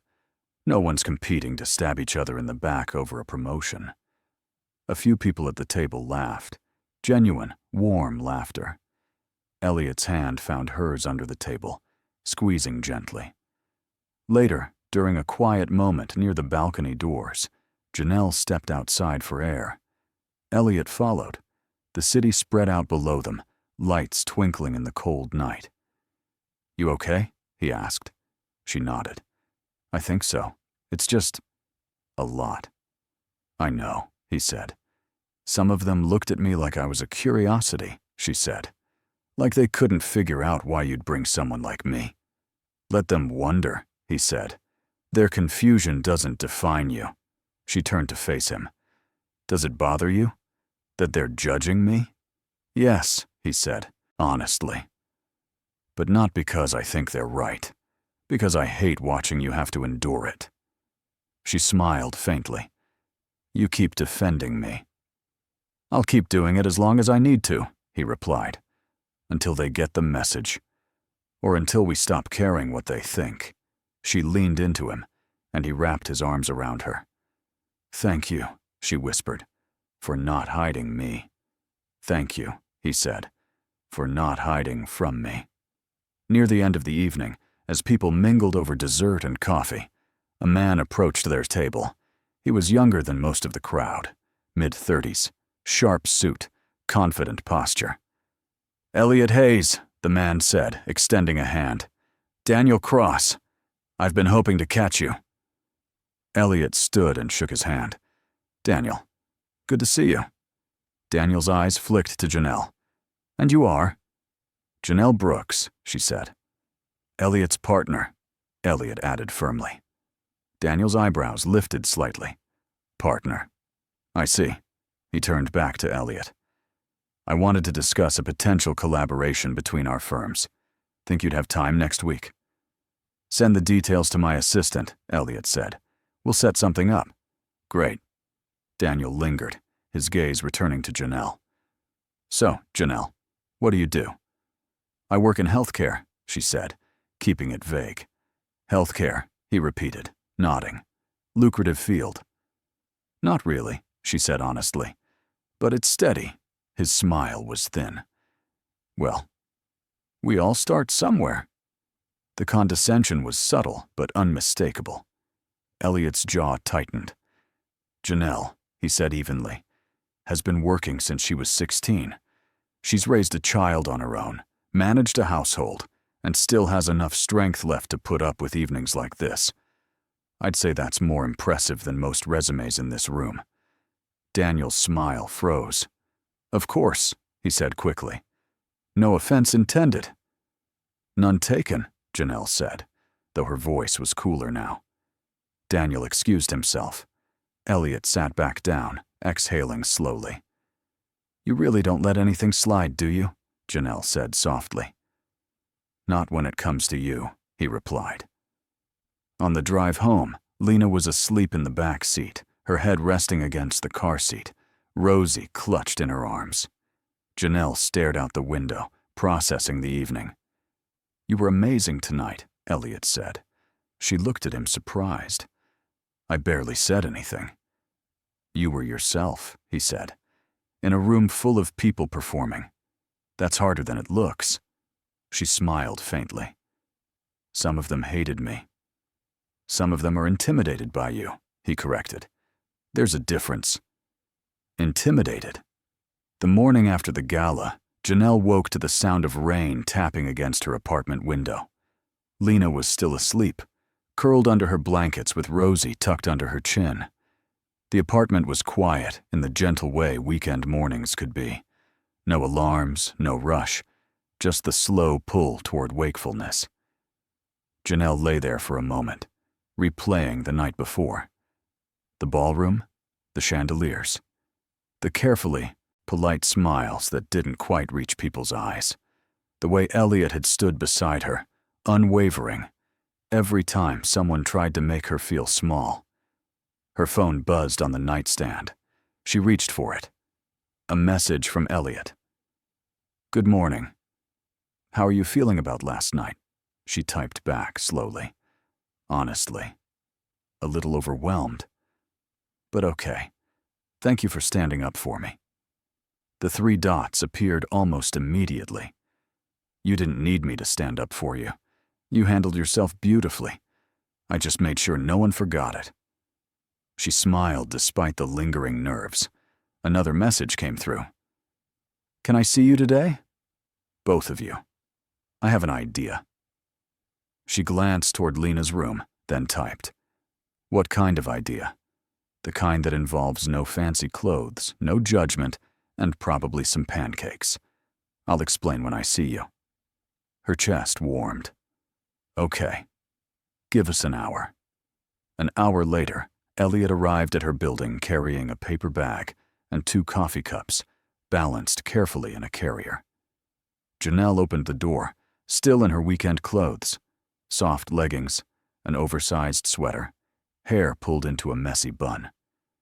You brought breakfast, she said, eyebrows lifting. I brought reinforcements, he corrected, stepping inside. Coffee for you. Hot chocolate for Lena. And pastries because I didn't trust myself to cook without burning something. Lena appeared from her room, eyes still sleepy, dragging Rosie behind her. Mr. Elliot, she said, her voice brightening. He crouched down. Good morning, Lena. I brought you something. He pulled a small chocolate croissant from the bag.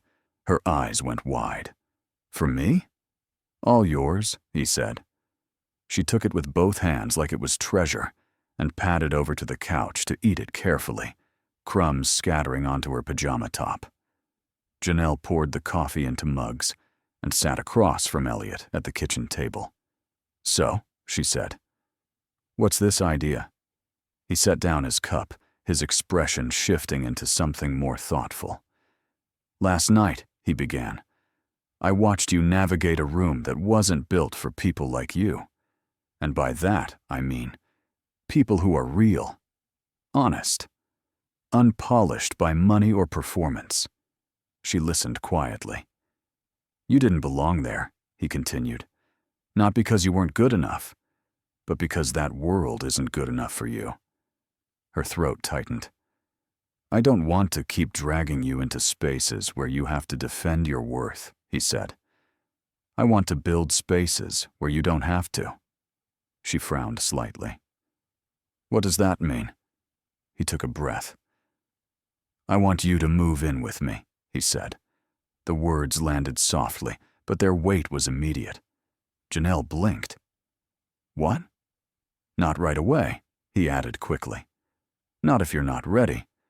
But I've been thinking about it for weeks. You and Lena, living in this small apartment, managing on your own, while I have a house with more rooms than I know what to do with. It doesn't make sense. Elliot, she said slowly, that's a huge step. I know, he said.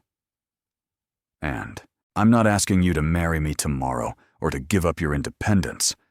I'm asking you to let me share the load, to stop splitting your life between here and there and just be together. You, me, and Lena. She stared at him, her mind racing.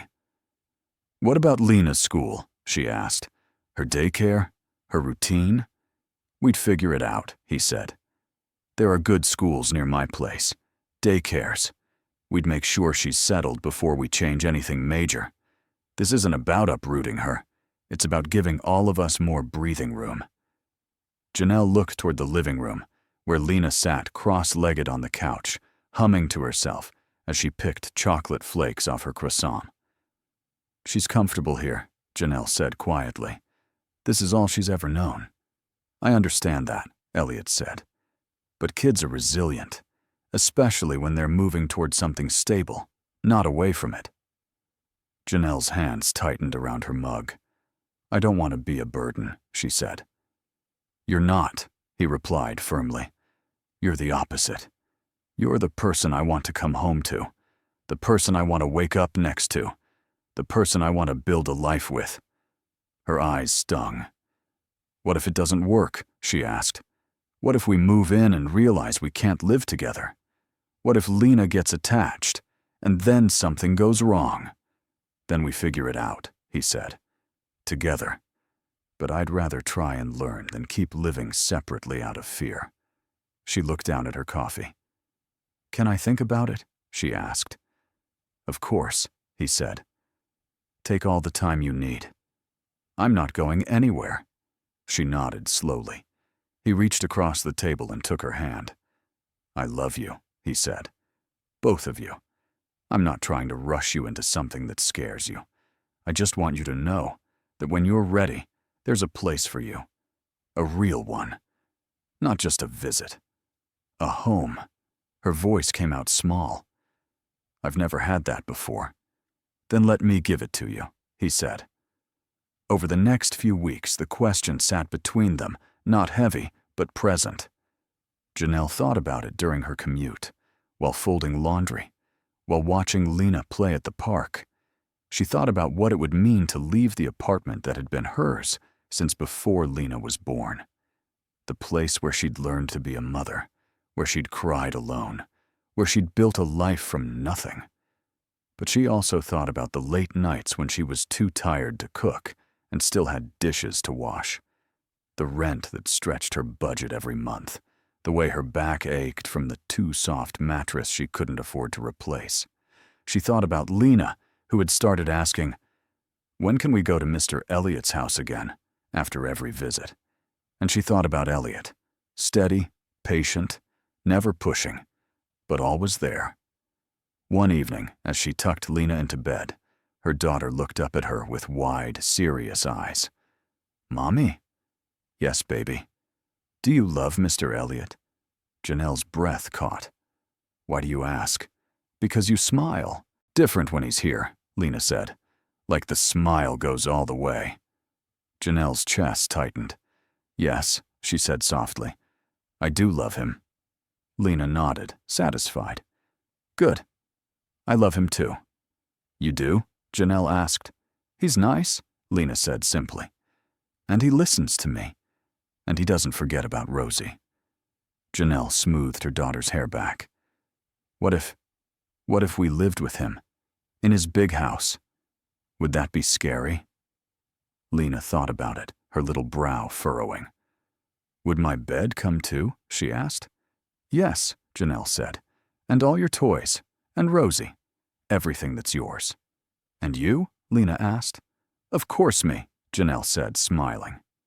Lena nodded. Then it's okay. Janelle kissed her forehead. Okay. The next day, Janelle called Elliot. "Hi," she said. "Hi," he replied. "Everything okay?" "Yes," she said. "I've been thinking about what you asked." She could almost hear him holding his breath. "And?" he asked gently. "I want to say yes," she said. "But I need us to do it slowly. I need Lena to feel safe. I need to know that if something goes wrong, we can handle it without hurting her." "We will," he said. "I promise." "Okay," she said, her voice steadying. "Then yes, let's do this." There was a pause, then his voice, warm and full of something she could only call joy. "Thank you," he said, "for trusting me with this." "Thank you," she replied, "for being someone I can trust." The move happened over the course of a month. Elliot didn't rush it. He helped pack boxes, labeled everything carefully, made sure Lena's room in his house was set up exactly the way she wanted it. Her bed against the window so she could see the trees, her stuffed animals arranged on the shelf, a small nightlight that glowed soft pink. On the day they officially moved in, Janelle stood in the doorway of the house that was now hers too, holding Lena's hand. Elliot stood beside them, quiet, watching her take it in. "It's big," Lena said, eyes wide. "It is," Janelle agreed. "But it's ours?" Lena asked. Elliot crouched down.